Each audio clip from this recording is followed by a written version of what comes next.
Happy Wednesday and welcome to the Wolff Den presented by In the Club Room and Winnigan Academy. Mark Moyer doing some great events. Last night had Theo Fleury and Eric Cussin of Same Here with a great mental health discussion. I know next week Brandy Chen is joining. I think you got to. Okay, I think we're good. There was a little bit of an echo there. So check out Winnigan Academy In the Club Room. Message me for details or Mark Moyer. Glad to have Ken Troupe today at the Wolff Den. I am Matt Wolff, founder and CEO of Ticket Time Machine. Ken, welcome to the show. Hey, Matt. Thanks for having me. Looking forward to filling up an hour. Yeah, we and whatever else. There's always something going on here. We once had a balloon going up on the ceiling. That was the bloopers. We don't edit. We're live here. We don't edit, so it's full speed ahead. So I met you because of the happy hour that you do, and we had Dave and Garrett on. But for those people who aren't involved in that and haven't been, tell everybody who you are and what you guys are doing. Yeah, thanks. So again, about a year ago, right out a year ago or so, Dave Wakeman and I were just kind of talking about, the impending lockdown and working from home and things like that. And somewhere about that time, I had put up a pinned tweet on my personal Twitter account, like, hey, if you just need to chat, give me a call. Here's my number, and it's still there. And I've always been open to just taking a phone call and just talking career, life, sports business, or whatever with whoever. And Dave and I were talking about that, and we're like, oh, we should start a virtual happy hour. And so we just kind of launched it. And I don't know exactly how you found us, through the network of somebody, but we've been doing it. We do it every Friday at 5 Eastern, and it's been a lot of fun. There's been 4 or 5 or 6 people that are on there all the time. Like yourself and like Garrett and some other folks that I know that I've met and developed a much deeper relationship with just through doing that. So it's been a lot of fun. Yeah, it's great to just have someone to talk to about whatever it is. We don't always talk about sports biz, but obviously we're all in the sports world and the event world, so it's a lot of our conversation. But it's just meeting good people who want to have a laugh at the end of the week and kind of wind down. But there is also opportunity for networking as well, which is I'm a big fan of, and that's why I joined. I was like, all right, let me see. I joined a happy hour randomly, and I show up, and there's 75 people on this Zoom call, and they're all dressed for Mardi Gras because it was a Mardi Gras event. And I'm sitting here in my Ticket Time Machine shirt. Had no idea, but a great people, organizations out of home, OOH, they have a great happy hour once every other week also. So what, obviously you did the happy hour. What else have you been doing to stay connected? Well, I started a business in the middle of a pandemic. A good friend of mine, Tom Sheraton, who was at the White Sox for 25 plus years. I've known him for a long time. And I have started a career counseling coaching business, Sports Biz Builder. So we probably do, 60 or 70% coaching and then 30% strategy and kind of, ideas, right? Because me being at the Rangers and Coyotes and, some of the places I've been, I've learned how to hustle to sell tickets and be creative that way. And Tom definitely has as well. So we have some interesting ideas on how to sell tickets and come up with some new ideas. But really the coaching business is the core of what we do. And we do kind of one-on-one coaching. We do group coaching.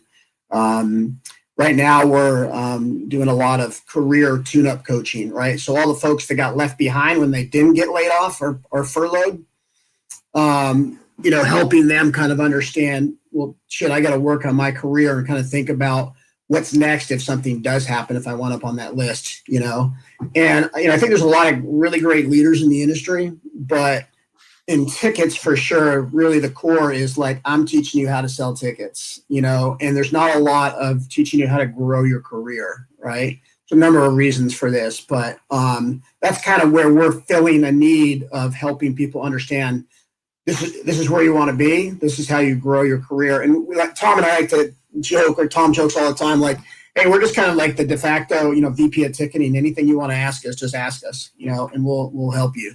So it's a lot of fun. It's been really rewarding. I've always been one that will give advice, take a phone call, whatever, throughout my whole career. So it's nice to kind of, bookend and set ourselves up at the last, 15, 20 years of my career where I can do some of this stuff. So it's a lot of fun. Yeah. So tell everybody about your background. You mentioned the Rangers and the Coyotes. How did you get into the sports world back in the day, and talk a little bit about, what you've learned and your journey? Yeah, well, I was one of the outliers, right? Because I was 17 or 16, and I realized I wanted to work in the sports industry, right? I grew up in Los Angeles, and the '84 Olympics, Peter Ueberroth was the president of the Olympic Committee in LA. And then shortly thereafter, he became baseball commissioner. And that was kind of the first time that I've ever really realized that, hey, wait, I know that name. And now he's working in baseball. What's this sports business, thing about? And, I grew up wanting to play baseball, always loved baseball. That was my number one sport, although I played everything. And it just kind of, put this goal in my head of, I want to work in the sports industry. I want to work in baseball in particular.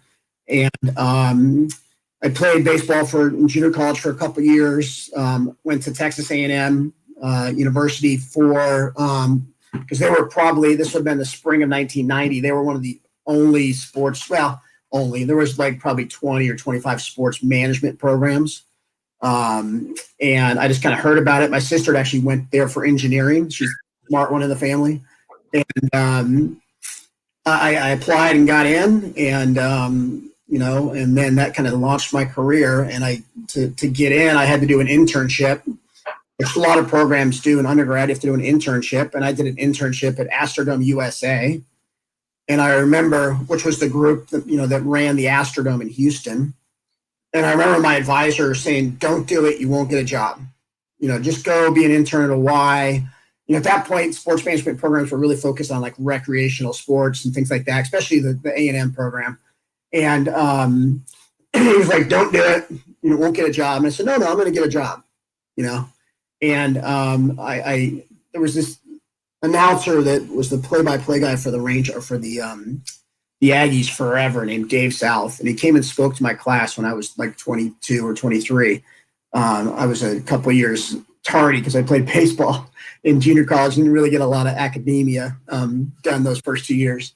So I was definitely on the 6-year plan. But anyway, Dave came and spoke and said, every time he saw Dave South, he was like, oh, the best I've ever been, if you asked him how he's doing. And he's just always so positive. And I took that approach to my internship where I was always like, hey, I'm great. I'm wonderful. The best I've ever been, whatever. What can I do? How can I learn? The Astrodome did a really great internship because you went through every 2 weeks in different offices. So you were in ticket sales, you were in sponsorship, you were in ticket ops, you were in customer service, you were in baseball ops, which was really cool. So that was a lot of fun. And then I went to the baseball winter meetings in Atlanta, which they still have this job seeker seminar. If you've never checked into it, if you're looking to get into sports, it's a really great place to find out about a lot of jobs, right? And I went to this job seminar maybe a week before I graduated. I interviewed a ton, but I didn't get a job. And then I went home, went back to College Station, graduated, and then literally went back to my little apartment in Houston. 3 days later, the Astros called me, hey, we got a job for you at $5 an hour. You want to answer phones and help us out in the ticket sales department. I said, yep, I'm in. I'll start tomorrow. And I remember the first 3 or 4 weeks of my career in the sports business, all I did was fill out certified mail cards to mail out Jeff Bagwell autographed bats to season ticket holders. We must have mailed out, I don't even know how many we mailed out, but I was filling out the certified cards for the first 3 weeks or 4 weeks of my career. So anyway. You got to get in somewhere, right? Yeah, that's how I got my start. And then a guy that had taken a liking to me heard about a full-time job in a independent league in 1994, 95. Independent baseball was all the rage. Coming back big right now, obviously, with independent baseball. And I had the opportunity to go and interview for a job as a marketing director for a little independent minor league team in Tyler, Texas. I got the job, moved to Tyler without even knowing really where it was. And then that was the year of the strike in 1994, MLB strike. And we were the Tyler Wildcatters, and I was director of marketing, but I basically ran all of tickets, all of ticket operations, all of stadium promotions. Minor league baseball, you do everything. So it's a great place to learn, right? Because you do everything. And the strike happened, and I had this. There was a brand new sports radio station in Dallas that just started called The Ticket, and I heard them talking about it and people complaining and whatever. And I literally went in my boss's office like that hour and said, "Hey, I got an idea. Let's have a strike back against the strike night and send out a press release that we're going to take Rangers tickets tonight at our ballpark." Because we were like 90 minutes from Dallas, right, in East Texas. And so we sent out I wrote this press release, and we sent it out, and it wound up getting picked up nationally. And CBS, Eye on America came out and did a story on us, and we created this whole strike back against the strike night. Our players play for the love of the game. And we took Rangers tickets or any MLB ticket that showed to our door. We'd let them in for free, all season long, the rest of that season. And we had our kids everybody answered the phone. Wildcat or baseball were the only strikes come from our pitchers. And it was just a lot of fun. I learned a ton, and I kind of understood at that point that I've got a little bit of a flair for kind of promotion and marketing and thinking of ideas and things like that. So that was really the first idea that I ever had in the sports business, which is I've always tried to, I'm a sales guy at the core because I came up in the ticket sales business, but I've always tried to think of ideas and how to innovate and be different as well. Yeah. So one of the great things about your story is you just took what you can get, and you knew that I'm going to make it and get where I need to go. And, betting on yourself, because a lot of people are like, look, I'm not going to take that job. And if it was in a different industry, even more people would do that. Like if it's sports, you'd be like, oh, I'll take whatever sports I can get because I know I can maneuver that. But if it's, who knows, it could be anything. You'd be like, no, I'm not taking it. I'm going to wait. But I think it's great to just kind of always bet on yourself. I always bet on myself and say, here, I'm going to do what I need to do. And, all the people who moved up, they started somewhere similar to what you're talking about, in the mailroom or in the, as a customer service rep, answering phones or all of that stuff. So, I assume that's something that you're encouraging the people that you're trying to coach as well. Yeah, it's funny, when I go to speak to students trying to figure out how to get in, one of the questions I teach at SMU as well. I teach sports management at SMU. I've been doing that for about 3.5 years, and I teach a marketing or management class, a revenue class. But this last couple of semesters, I've been teaching this contemporary issues of sport, which is basically like an intro to the sports business class, right? It's my job to get these freshmen kind of fired up and understand what they can do working in the sports industry or sports entertainment industry, right? But I always ask, like, hey, who wants to live in Dallas? Raise your hand. Who wants to live in Houston? Raise your hand. And all those people that raise their hand, I go, well, you're never going to get a job because you can't have that approach. In this business, the hardest thing is getting that first job, and once you get that first job, you got to get it and then, do really well at it, right? And then everybody knows everybody in this industry, especially now, way different back then when you only saw people at conferences and the baseball winter meetings or whatever. But now everybody's so connected. And if you're in the business and you got that first job, then it's easy to try to work to understand how to get back to your dream city or your dream job. I would never encourage anybody to turn down a job because it's not in the region they want, or they can't afford to go there or whatever, which is a whole other issue. That the pay scale in sports is pretty ridiculous for ticketing. But and I get pushback sometimes of people that are in the industry. Well, that's BS. You can't, I don't have the money to go. Just figure it out. There's so many ways now to figure it out to make some extra money, right? Granted, when I was in Tyler, Texas, I worked every morning. I was in the office at 7:30, reloading tickets back on the ticketing system to find out what our actual attendance was. And I worked until 11 o'clock on a game night when I was dropping the cash from that night at the local bank. And being 23, then I went right to the bar for an hour. Yeah. And then but so there's not a lot of time in there, but there's ways to figure out how to make some extra money or just to suck it up and eat ramen noodles for an extra year and a half or two or whatever. And someone that says, well, I can't afford to do it, I just would encourage them to try to think differently and try to figure it out. You definitely can do it. I kind of live the same lifestyle in a way now than I did when I first started out and was making very little. So you can do it, right? But you have to be smart about it and be strategic about it with target who you want, certainly. But, if you start out in a position that maybe isn't what you thought you would deserve, but it's the right opportunity, or you think it could be the right opportunity, I say you got to go for it, because there's so many, especially in the sports world, there's so many people who want to work in sports. People who don't even like sports or aren't crazy about sports like you and I are, still want to work in the sports industry. Yeah, that's one thing that I really focus with my students for sure, and then any like younger entry level folks that are working with us at Sports Biz Builders is like, you got to go deeper. It's not just, oh, I love sports and want to work in it. You got to tell and explain and be a good storyteller on why you want to work in sports. I had the simple goal of teaching people to love baseball like I do. And it came across authentic, I think. Rather than everybody that I've known, and I've interviewed so many people over the years, but hey, I love sports. Do you get to meet the players? That's like you're done. I'm not going to hire you. You have to be authentic. So in my classes, I make everybody stand up the first day and say, hey, tell me why you love sports or why you want to work in the sports industry.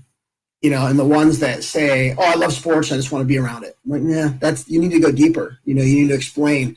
Well, I got it. There was this one girl that stood up and talked about her grandfather and his love of baseball, or I think it was basketball in that case, and how they bonded over that, and how it was just, it was really important to him. And so that's kind of why she had an interest for working in the sports industry, because she had this connection with her grandfather because of sports, Yeah, there's so many great stories out there that haven't been told by, everyday people. I'm trying to get, I love to have everyone on who has a great story to talk about it. But, what was your first experience in the sports world? I know you said you were played baseball, but how about in the sports outside of what you were playing? I mean, as far as just being a fan, growing up. Well, first of all, Vin Scully on the radio when I was a kid was an everyday occurrence in the summer or in the baseball season. Just listening to Vin Scully talk and paint a picture about baseball. And I just remember going to sleep every night with the Dodgers on. I remember when my best friend Damon Tedesco lived 2 doors up, and we had a pretty good sports yard when I was a kid. Despite the rose bushes on the one corner about the 40-yard line, we had a pretty good sports yard, and we would wear it out playing wiffle ball all day. We'd be playing football all day. We play one-on-one, flag football, which is a lot of fun when you're 10 or 8 or 7 or whatever it was, and then wiffle ball nonstop in the summertime, And I definitely remember, playing wall ball, bouncing the tennis ball off out of the house over and over and over again, and practicing my diving catches and such. It was a lot of fun. And then definitely playing catch with my dad. My dad, came home I'd be let's go, let's play catch. I think he made it till I was about 13 or so, and his arm just went dead, and he was done. But then also just going to games. My mom taught at UCLA. We grew up on UCLA athletics. I went to every football game for probably 10 years when I was a kid, all the way from when I was like 6 or 7 to when I was in high school. And that was a lot of fun, just being exposed to, an event at the Rose Bowl or at the Coliseum where they used to play. I always encourage anybody that's a student that's trying to figure out if they want to do it, find a way to get in a building. I don't care if you're just slinging hot dogs or working in customer service, or if your school is hosting the American Conference Tennis Championships, which we did last semester or last year before COVID. Like, just figure a way to get in a building and start to observe what people like and don't like about going to live events. So for me, it was just sports was just always part of what we did. Yeah, if I could go back, when I was at the University of Florida, I would have my first year like volunteered to be a manager on the basketball team. I mean, that would have been something that I would have really liked to do and gotten more involved in it, and maybe would have paved a better path to where I'm at today than the path I had. Also, I have a twin brother. He also went to UF. And for me, growing up, I always had a partner to play sports with. We played one-on-one basketball, and we played that wall ball, and we could play pretty much any sport, just the two of us out in the backyard. And we're very competitive people. My brother was a better athlete than I was when we were younger, and I think I sort of passed him at some point, but I'm still convinced I can shoot 80% from the line, because I used to go in the driveway and shoot 100 from the line straight, to see what I could do. And then I would keep charts on how many I had and stuff like that. We played one-on-one up to 100. We'd play full court one-on-one games. It's just yeah. So it's funny because I grew up with the Dodgers, and I used to be able. I remember playing. We used to go every Friday night. We either went to La Fiesta, which was this Mexican restaurant on the corner of Balboa and Devonshire in the San Fernando Valley, or this little Italian place. Every Friday night we'd flip flop. And at La Fiesta, they used to give you a balloon, and I would go home, and the next morning, all day Saturday, I'd play indoor baseball with the little balloon and my little Dodger bat, and I'd recreate every Dodger, stance of the starting lineup of the 1977 Dodgers, with the Reggie Smith and the flapping arm and everything. It was a lot of fun. But the Dodgers were just a big impact on me. And when when I was at the Rangers in, I think, 97 was the first year of interleague, and the Dodgers Rangers were the first team. Oh, wow. And Vin Scully was in the press box, and I was sitting there, and I saw him. He was in the media room just eating or just finishing his dinner. I think he was eating an ice cream cone, actually. And I went up to him and I said, "Hey, I'm just want to introduce myself. I'm Ken Troupe. I grew up listening to you." And he kind of rolled his eyes like, "Oh, thanks for making me feel old." And I said, "No, I just really wanted to shake your hand and say thanks, because I worked here at the Rangers, and I love baseball, and a lot of it's due to you." And I've and the benefit of just shaking someone's hand and just saying, "Hey, thanks for helping me become a fan of sports or baseball." He was really kind of put back by it, and it was cool. It was just a really cool moment. Someone like that probably gets it a lot, but it still doesn't get old to hear, because it's, it just validates his life's work, which doesn't really need much validation, because he's known as one of the all-time greats. Yeah. Certainly doesn't hurt. So interesting. You have, the Dodgers are a pretty popular brand, and now you're in Dallas, which is a pretty popular brand. What's the word with Dak signing? Are people excited about it? It's too much money? I think people are going to put it in the Zeke camp signing eventually. Like, whoa, they overspent. They paid too much money for it. The Cowboys. I have friends that have been in this market for a long time. But man, it's got to be tough because they haven't won in 25 years. But their brand is so strong. I mean, it's just unbelievable. And I think Jerry Jones clearly is not the best GM ever in the history of football, but man, he's the best sports marketer ever. Like, he just gets it. He knows how to grow his brand with everything that they do in this town, with the Star, where it's all Cowboys branded, to, the gym. They were one of the first NFL teams to do the gym. That was Cowboys gym. And they've been talking about, they used to have their practice facility in Las Colinas. No, not Las Colinas, in Valley Ranch over in Irving. And where they sold, they moved out to Frisco for the Star a few years back, but they developed a like luxury homes on that property, the footprint that used to be their training facility, and it's even branded Cowboys. They're in Cowboys Park or Legacy Park or something like that. Is the name of the or Legends Park, I think, is the name of the development.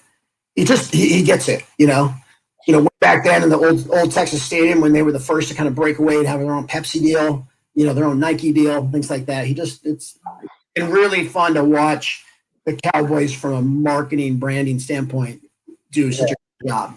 And I'm not sure, I mean, it could be him, it could be his people, but whatever it is, he's listening to him, which is a plus because there's a lot of GMs who don't listen to the people who are paid to do this sort of thing. Full disclosure, I hate the Dallas Cowboys, so I always root for them to not do well. And funny enough, I love Tony Romo on the broadcast. I think he does a great job, and I always rooted against him on the football field. I don't think the GM should be as visible, or owners, not GMs, but owners, like like Jerry is, because some of the best owners, you don't even know who they are until they win a championship and they're standing there holding the trophy. But do most people in Dallas like him, or are they getting tired of him because they haven't won in a while? I think most people are getting tired. They're ready for the change, but the change in this case is just the pass down from Jerry to his son. So. Yeah. Hopefully it changes with their approach, and it gets back to listening. He listens to people, I think, on the marketing side, but he doesn't listen to people necessarily on the player development side. So was it Jones who passed his glasses to his son to clean them? Was that the video of Jones, or was that Belichick? I don't remember. There was some video I remember. It was one of the owners. It was either Kraft or Jones where they flash it to him, and he's like passes his glasses to his son, and he's cleaning them up for him anyway. I don't know. I don't remember that, but ownership is an interesting.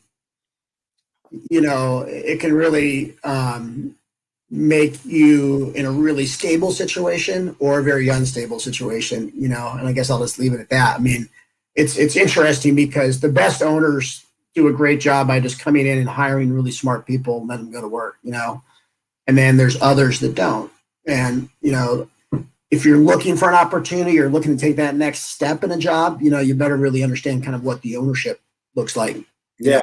Well, and an example of that is someone like Theo Epstein, and obviously that's a different sport, but someone like Jerry would never hire someone like Theo because he's getting too much publicity and credit and would demand too much of the power to do it. But that's the guy who wins championships. So you want to get the people like that. And if you have to give up if you have to give up the power, look, this guy's got more money than he ever knows what to do with, and he's won big. Or he'd be a real hero if he could win big again in Dallas. Because, as you talk about their brand, it's so huge, and they're losing. Imagine what that brand would look like if they start winning. Oh, it's unbelievable. Yeah, I learned that ownership lesson early in my second job in Bellingham, Washington. They'd been the single A team for the Mariners forever. Like, Griffey and all these legendary Mariners came through there. And then in 1995, the Mariners pulled out and signed a deal in Everett and became the Everett Aqua Sox, which the Everett Aqua Sox kind of changed forever, like minor league merchandising back in the day. They had a really great logo, and they really just, got it out nationally, and you would see Everett Aqua Sox hats around. And the Giants, the Bellingham team became the Giants, and they had this really just poor looking logo that looked like it was done on a computer. And that should have been a red flag. But when I got there, Bellingham's like 90 minutes north of Seattle. And the city loved being the Baby M's. They were the Baby Mariners, and that's what they were known for. And then they left. And I got there as my brand new, director of ticket sales, I think my job was, or something. And people would just tell me, like, slam the door and hang up on me. Like, I hate your owner because you're off the Baby M's. I went to him and I said, hey, you got to apologize to the city, man. They hate you. And he went, screw that. I'll just move the team. And the next year he moved the team. Iowa just apologized. And I forgot. I think his name was Ken Bramble, considered the best player in Iowa. They never retired his number, and they just retired Luke Garza. So the family is all upset about it. That just happened the other day. His son had passed away at an early age from cancer, and his son, that's it. I'm never watching an Iowa game. And they apologized, but they were like, we have criteria that we're not sharing with anybody. what constitutes, and he didn't constitute, and I don't know. It's fans are fickle, right? I mean, you know that, but there is a point to some of the stuff that the fans will get upset about, and teams are doing what they think is going to be best for them, and not always the fans. Well, it's funny you say that. Well, I have two thoughts. Is A, even the most upset fan generally comes back. Yeah. Which is a problem because the teams know they can get away with treating them like crap half the time. And then secondly, I really think my core selling philosophy was always sell the fan what they want to buy, meet their needs first, right? Meet your organization's needs second, and then meet your needs last as a ticket seller, right? And I think that from an organization standpoint, a lot of teams get so focused on selling them what they think they should buy rather than what they actually need to buy. And that's always been a problem in the industry. And, some teams do it well, some teams don't. But also they're thinking that just because someone buys it doesn't mean that that's what you should be selling. Because for a lot of things that it probably shouldn't be. And, if you did it differently, it might be either more lucrative for you or it would be a better experience for the fan. Yeah. And so, I'm fan first. That's why I'm part of the company. I want the fans to be able to have a printed memory. And so everything I do is for the fans. When I was working, I was a customer guy, because that's who you need to focus on. Savannah Bananas, I talk about them a lot. They do a great job there. Fans first is their slogan. So, I think we have the right mindset, and that's good to teach the people in sports because these are the new people who are coming in. The goal is to earn a lifelong fan. Make Dave Wakeman happy. Talk about the fact that you don't want a year-to-year fan, you want a lifelong fan, right? My philosophy was always sell them what they want to buy, get them in, give them great service, put a good product on the field, court, ice, whatever, and then grow their business over time. And that's what you do. And I as a seller, I always made half the calls of anybody else, but I got more referrals and more repeat customer, and I upsold people and things like that more than anybody else because I was just, honest and upfront and gave, really listen and sold them what they want to buy, Yeah. Going back to what you said about the fan will come back and getting a lifelong fan. I think part of the struggle is that they understand that you're going to come back. So if I'm really mad at my favorite team, I'm probably not going to, if I have season tickets, I'm not going to cancel my season tickets. I'm not going to stop watching them. But I might do things in other ways that can impact your bottom line without you even knowing it.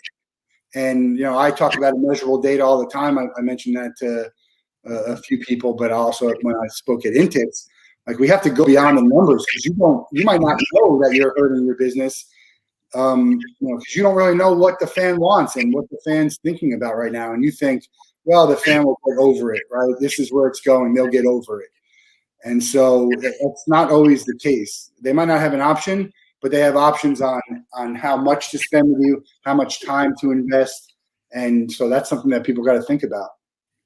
Yeah, I think overall, a lot of in the industry forget their, again, my simple goal was to teach people to love baseball like I do. And I used to always think if I could win one fan over at a time, that's my job, right? And I think everybody that works in organizations should have this approach. Everybody that's in the business, your job is to leave sports in a better place than you found it. And that a lot of that is by growing new fans, and I think that a lot of teams just take it for granted that, fans are going to show up because it's, I spent most of my career in baseball, and baseball's always been one of the, we're baseball. We don't have to do anything. We're good. We're baseball. Yeah. And they've just, I did a research paper when I was at the Astrodome, and I went out and I put together this survey, and I interviewed like 300 eighth graders. And I was like, hey, tell us what you love about baseball and what you love about other sports and, this and that. And I put together this 50-page research, document, right, with all the results and, some of the I can't remember. I know that the one that really I always remember is that the divorce rate really hurts the game of baseball because it's such a family game and it's passed down from father to son and daughter. And when you have split families, you don't have time to teach that, right? But I waited for the VP of marketing for the Astros back in 1993, And I waited outside his office, my little internship last week, my internship and whatever. And I went, hey, I'm Ken Troupe. I did this research paper. It's pretty elementary, but I think it might give you some ideas on how to market to kids a little bit better. And he looked at it. He goes, won't show me anything I don't know, and threw it in the trash in front of me. Nice. And I was there like 60 seconds in his office after waiting like an hour to get in. And I just remember that's one of the things that shaped me as far as like always remembering to try to give back to the up and coming, because this guy certainly didn't. But that's always been, baseball and a lot of sports, just like, we're good. We're people love us because we're sports. Now there's so fractured with all the entertainment options and things like that. And especially coming back from, that's one of my biggest fears right now, is coming back from COVID, from not having fans in your ballpark for a year or in your stadium for a year. I'm afraid that some teams are just going to take for granted, open up the doors, and people are going to come. And we're already seeing that where buildings have capacities and they can't sell the tickets they're trying to sell. So the fact that we're going to rush back and have 50% or 100% or whatever, we really need to put the eye back on the ball of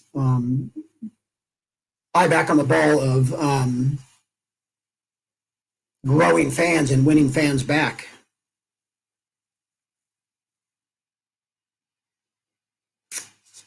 Uh-oh.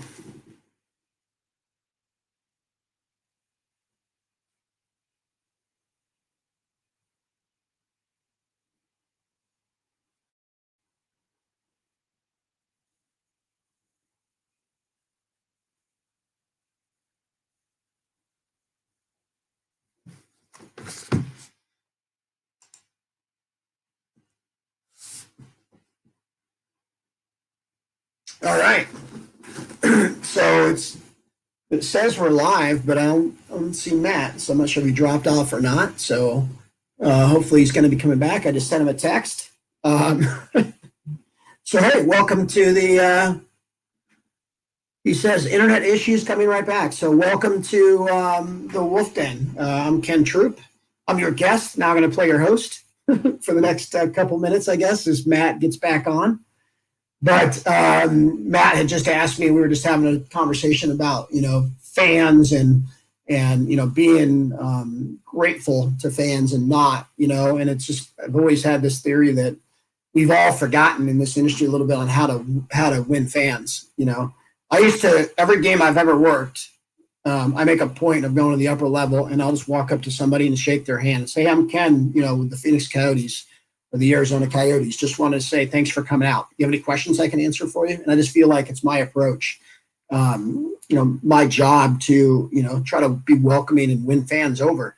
One time at the Rangers, a good friend of mine who's Faulkner, who's out now at the Cubs, we had a rain out game made up on a random Thursday or whatever it was. We must have had, 7,000 people in the building, right? It was in the middle of late in the season. Team was out of the playoffs.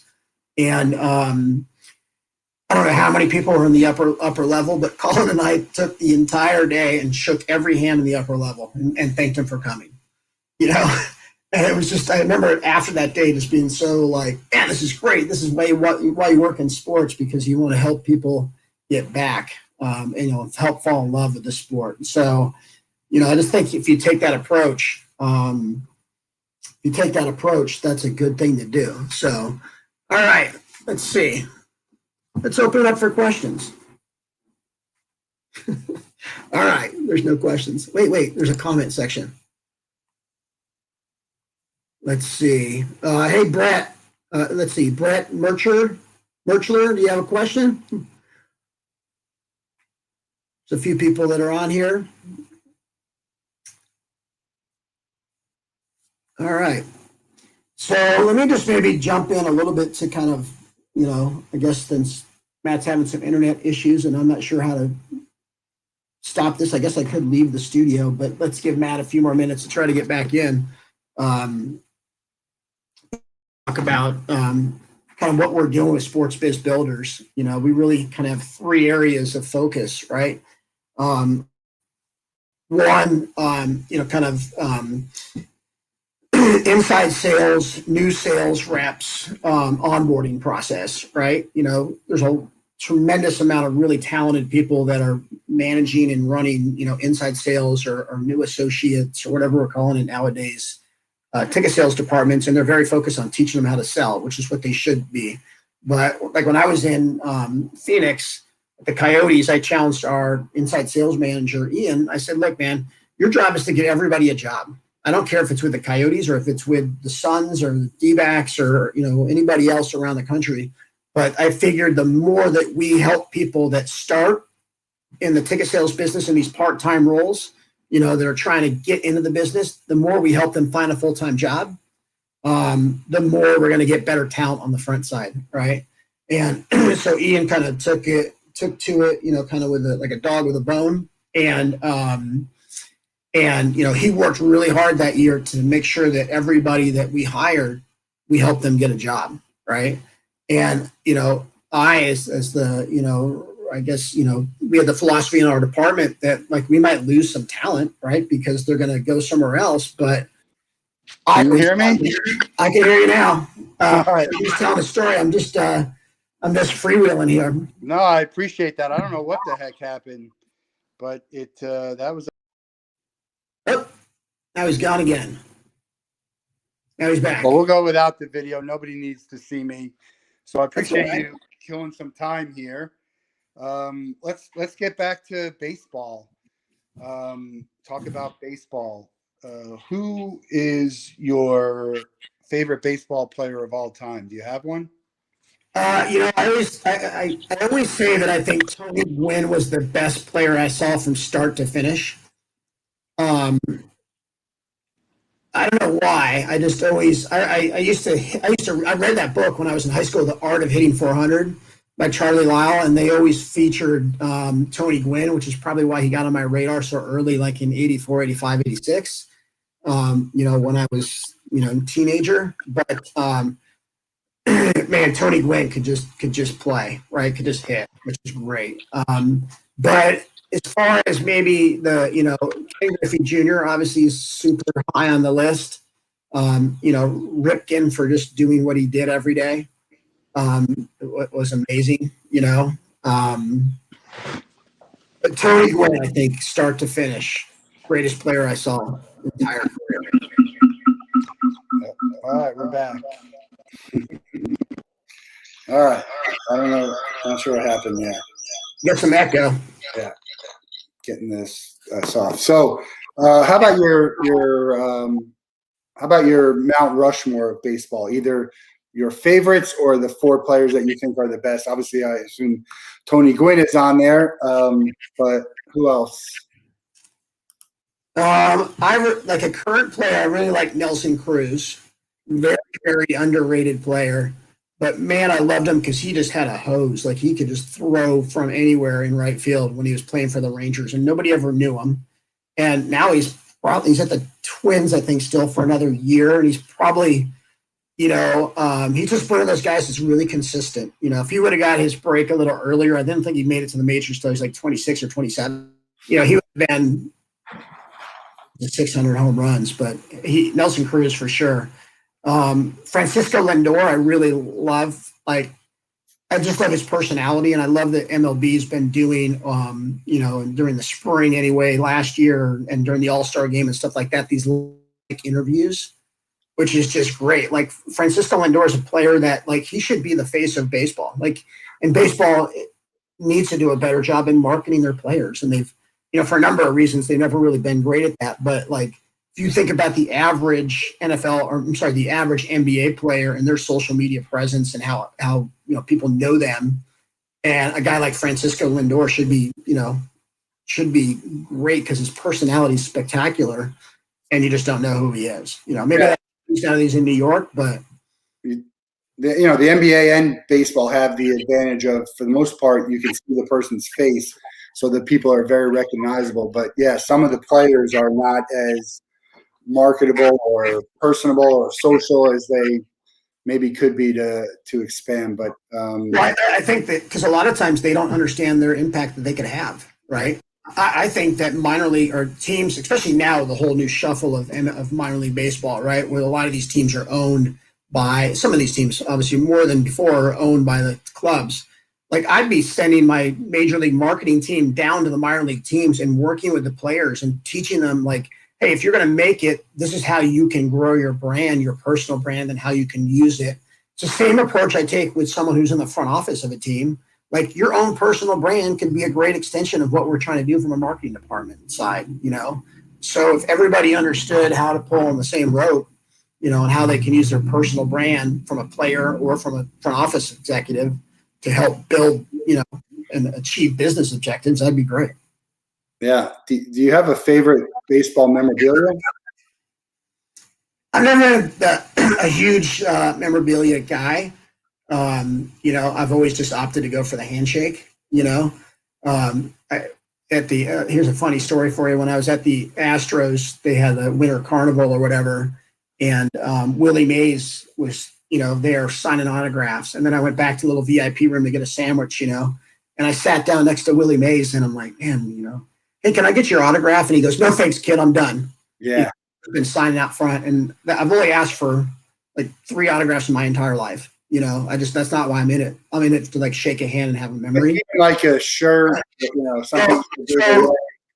You really can't see it, but on the wall behind me, Gary Matthews Jr., I think in 2003 or 2004, probably made the greatest catch I've ever seen live. He went up over the fence one way and then kind of twisted back the other way and caught it. So I have the photo array that I got, and then I got a ball and him signed it. I had it in that shadow box. So that's kind of cool. This is the bat from my very first, or I guess my third job in Greenwood, South Carolina. And the league ran out of money and went bankrupt in the middle of the year. And this was the last bat that didn't crack. So I took it, and I've had it in every office ever since. I've had this bat, and I kind of use it as my thinking stick or whatever. I got a funny Astro story. So my friends and I, we have what's called Sports Weekend. We go to Major League Baseball, we go to college football, and then professional football. And when we went to Houston, we went to an Astros game, and we sat in the Budweiser terrace out in the outfield. And I take back when at that time I took a ton of pictures every time I was there. And we're sitting next to the bullpen. I start taking pictures like, hey, you can't take pictures of us. And the irony of them telling me not to be able to take pictures, and years later they get caught, cheating and stealing signs and all that, is not lost on me now. But I'd have to dig it out. But when I was 11, I won a Dodgers photo day contest, and it was a picture, I think, of Dave Parker and Lee Lacy because they were playing the Pirates. Nice. It used to get photo day has always been my favorite promotion. Although dollar hot dogs really sells tickets. So always put that one in your book, kids. Dollar hot dogs moves tickets. Oh, crazy. Camera Day I always loved, and the Dodgers used to go down on the field and like have such great access. And I took this photo of Lee Lacy and Dave Parker, and I submitted it to the Dodgers, and I won. And I got to go down on the field at a future game and get my little camera as a prize or whatever. So I have to dig those photos out somewhere. But that's a cool kind of memory. My memories are more in my mind. Like I was at the 99 All-Star game, the one where Ted Williams and the golf cart came out, right? Yeah. And before that happened, everybody remembers that. Obviously, it was the all-century team. Before that happened, my buddy and I, DuPont, and I were down in the left field lines along Fenway just watching BP. And they had all the big leaguer, all the all-century team guys go all the way out to center field. And that's where they met when they announced them, they would come out from there. And it was a really cool event. But during BP, I was just sitting there watching, and it was Dave Nielsen, who used to play for the Brewers, and Jeremy Burnitz, I think, were the two players. And they were sitting there, and Frank Robinson came walking like maybe 20 feet away. And I saw Nielsen go to the other guy and go, holy shit, that's Frank Robinson. Just always remembering, like, this guy's a major league player, an all-star, and he's just in awe of another, of a guy like Frank Robinson walking 20 feet away, and that just always reminded me just to, I guess that's why I collect memories over memorabilia. Yeah, well, I mean, when I say memorabilia, I mean anything that reminds you of, not necessarily a signed or Yeah. so everything counts for me. Brent is saying he's got a picture with Joakim Noah. I was there when he got that picture, where it was at a Gator Greats Day of Hoops, which we're bringing back. We'll have more information on that soon. Speaking of Gator basketball, are you going to be watching your Aggies tonight? So growing up on UCLA sports, I definitely love college hoops. Yeah. Aggies have had, different degrees of success. I will definitely be watching. I'm not very hopeful for us to make a magical run to get in the tournament or anything, but they've got a fantastic coach. He's been there. This is his second year. Obviously, this year was way different with COVID and all that. Or his third year, I guess, but no, his second year, Buzz Williams. I think there's hope on the horizon, and I can't wait for the Aggies to get back at, it was about 10 years ago, they were with Billy Gillespie. They were in the final 15, a tournament a couple of years in a row, and they really had it going. Then with, what's his name, Mark Turgeon, who went to Maryland, like they really had it going there for a little while too. And I'm excited about the future of Aggie basketball. For sure. I asked that question because the Gators play the winner of A&M Vandy tonight, and I'll be at that game tomorrow. So it's okay. I don't know who we're rooting for, but I think either one. When you come there with nothing to lose and you're hungry, it's going to be a tough game. I'd take the under because the Aggies play good defense always. Yeah, that's Williams. I think is a core belief. Speaking of the Aggies, I've been to College Station. One of my favorite trips, I take a road Gator football game, and I was supposed to go to Ole Miss, and the year Aggies joined the SEC, they dropped our Ole Miss game and put us in College Station. That was Johnny Manziel's first game and the Aggies' first game in the SEC, which was a great weekend, but really great place. Had so much fun there. The nicest people you'll ever meet at College Station. And this year, last year, COVID killed my trip to Ole Miss again. So I don't know if I'm ever going to see a game, the Gators in Ole Miss. It's going to be like another 12 or 13 years. I'll be old by then. But do you have any trips that you take every year? Do you have anything that is tradition for you? Well, I would put, and I'm obviously real close to this situation, but I put Kyle Field and an Aggie home experience on your bucket list because it's just a great experience. And I mean, I don't usually take a trip every year, but I did have my friend I mentioned earlier when I was at that 99 All-Star game. We went to the World Series like 6 or 7 years in a row. Okay. It was at in 2001. Probably the greatest. This is the coolest week ever, right, Matt? In 2001, after 9/11, I went to, and I'm so mad that I kicked myself. I didn't go early to go to Game 3, where Bush threw out the first pitch, with the just laser first pitch strike. But I was at Game 4 and then Game 5. 2 nights in a row, the Yankees came back with 2 strikes, 2 outs, down by a run or 2 to win. And that was phenomenal. That old Yankee Stadium, it swayed back and forth and bounced. Anyway, so that was Game 4, and then we were hanging out in Central Park in the afternoon of Game 5 with my buddy and some of his friends. He's from New York, and we're walking out of this little cafe that I forget the name of the cafe in Central Park. It's kind of up on the left-hand side. Anyway, I bumped into somebody and excuse me, and kept walking.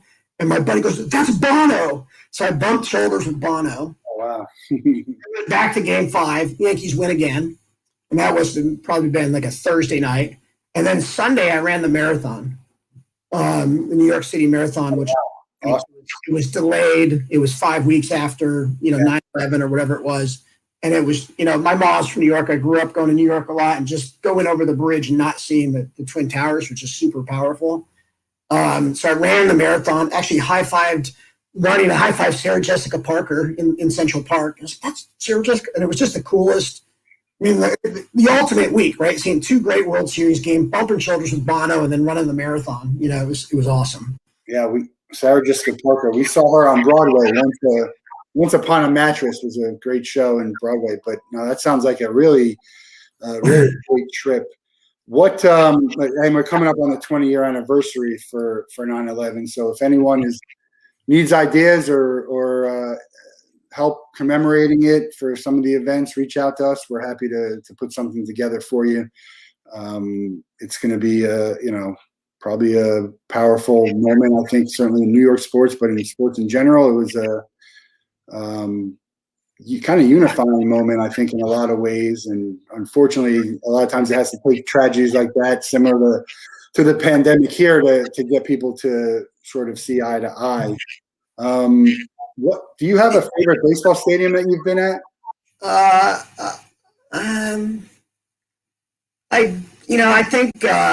think Fenway is pretty darn special, right?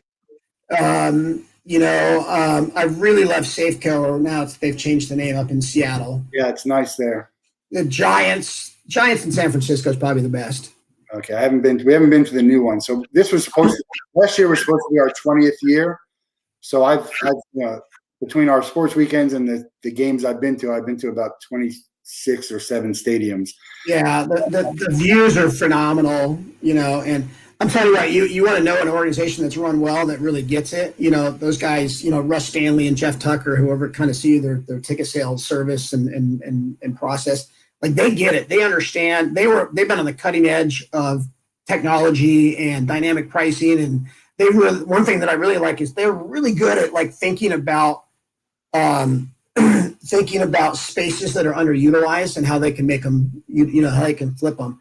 And they have this old like storage room they turned into, I can't remember the name of it now, but it's a speakeasy bar. Like it's a exclusive like pregame, bar that you can rent out for your group, right? And they have a bowling alley in there. They have darts. It's just really cool. And it was in an empty. They repurposed an empty storage room, really, behind the scoreboard. My friend and I got into the Fenway Green Monster bar, but it was insane how packed it was there.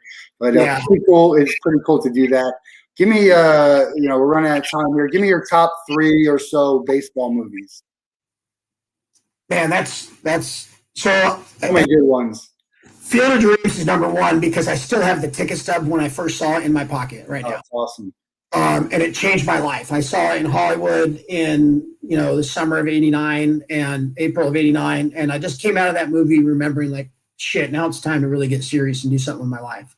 I just finished playing baseball and I wasn't really sure what was next, and I literally the next day applied to A&M. So Field of Dreams is right up there. Bull Durham is great because it came out when I was playing junior college baseball, and it was just the terms and just the way that it was laid out, and it's just very authentic, right? Like people baseball players talk like that, right? I really like I guess sports or baseball. I mean, well, I was going to say every time I see Hoosiers, I think it's the best movie I've ever seen. Which is Field of Dreams and Hoosiers are in my top 3 of all time. Sports. So I'm with you there. And Rockies right there in my Mount Rushmore as well. But the other baseball one I like is not Rookie of the Year, but League of what's the one where his dad leaves him, the Minnesota Twins? Oh yeah, Mr. Little Big League, I think it is. Little Big League is really good, and don't sleep on Mr. 3000. Oh, Mr. 3000, that was great. It's got a nice story at the end. Tom Selleck. Yeah. Yeah. Oh, that's Mr. Baseball. Oh no, Mr. 3000 was the guy. That's the guy. He passed away. The comedian who died.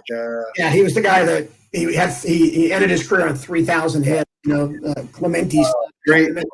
But went back and analyzed, and it was an error, but it was a hit or something. So he needed 2 more hits or 3 more hits to get it, and he came back at like 50. He had his own show. I can't remember his name. It's going to hit me once we hit off here. Yeah. Well, I'll get you out of here on this. Same question I ask everyone. You have one day, 24 hours to hang out with anyone you want, public figure. They have to be living. You can't be related to them. Who do you want to hang out with, and what are you guys going to do? My friend Brent loves George W. Bush, wants to go fishing with him. It doesn't have to be sports, but it could be. But. I would say Geddy Lee with Rush. Okay. What are you guys going to do? Peter Uberoth would be a really good one as well. So just to pick his brain about the sports industry. Just kind of hang out. Yeah. So Sounds good. Well, I appreciate you coming on today. Sorry for the technical difficulties. I can't edit it, but I can certainly let people know, like, skip over this 5 minutes because there's nothing going on until. I filled, Matt. Oh, I thought we were both out for a minute. No, I was on, I think. All right. And now I have to go back and check the tape, but I think. All right. Well, tell everybody where they can find you and get in touch. And you can find out about our business at sportsbizbuilders.com right there on the bottom.